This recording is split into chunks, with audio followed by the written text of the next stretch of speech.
इस दुनिया में दुख का सबसे बड़ा कारण क्या है? एक आदमी ने अपने जीवन भर की पाई पाई इकट्ठा करके एक बंगले की तरह आलीशान घर बनाया। इस घर पर उस आदमी को बहुत ज्यादा मोह था। वह घर की जी जान से देखभाल करता था। छोटी मोटी प्रॉब्लम आए तो उसे तुरंत सही करवाता था। कई बार लोगों ने उसे उस घर को बेचने की सलाह दी थी। बहुत लोगों ने उसे बहुत अच्छी कीमत पर उस घर को मांगा भी था। उसका खुद का बेटा भी अच्छी कीमत मिलने से उस घर को बेचने के लिए तैयार था। लेकिन वो आदमी कभी भी उस घर को छोड़ने के लिए तैयार नहीं था। उसके जीवन में किसी भी और वस्तु से ज्यादा इस घर पर गर्व था, अभिमान था। एक दिन वो आदमी बाजार गया हुआ था। जब वह बाजार से लौटा तो उसने देखा कि उसके घर के सामने बहुत बड़ी भीड़ जमा है। वह दौड़ते हुए आया तो उसे बहुत बड़ा आघात लगा, क्योंकि उसके घर में आग लग चुकी थी। अपने सबसे प्यारे घर को ऐसे आग में जलते हुए देखकर वह अधमरा सा हो गया। उसे समझ में नहीं आ रहा था कि वह क्या करे। उसने निर्णय लिया कि अगर उसका घर नहीं रहेगा तो वह भी नहीं रहेगा। वह भी उसी जलते हुए घर में अपनी जान दे देगा।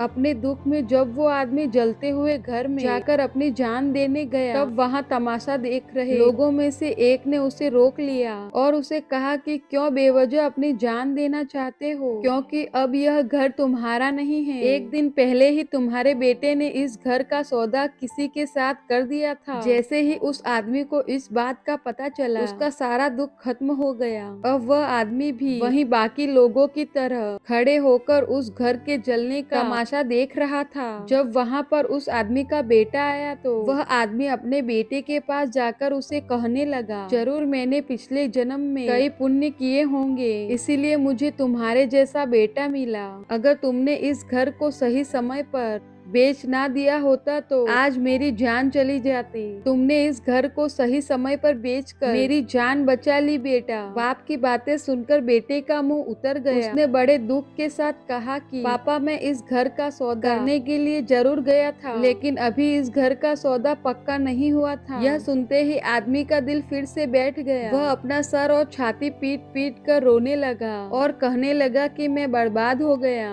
पहले किसी और का घर जल गया, यह जानकर जो उसे खुशी हुई थी वह अब उसका घर है, यह जानकर दुख में बदल गई। इस कहानी से हम बहुत अच्छी तरह से समझ सकते हैं कि दुख का कारण किसी भी चीज को अपना मानना होता है। जब कोई चीज अपनी है और वह हमें छोड़कर जाती है तो बहुत दुख होता है, लेकिन अगर वह चीज किसी और की है और उसके साथ कुछ भी हो जाए तो हमें दुख नहीं होता।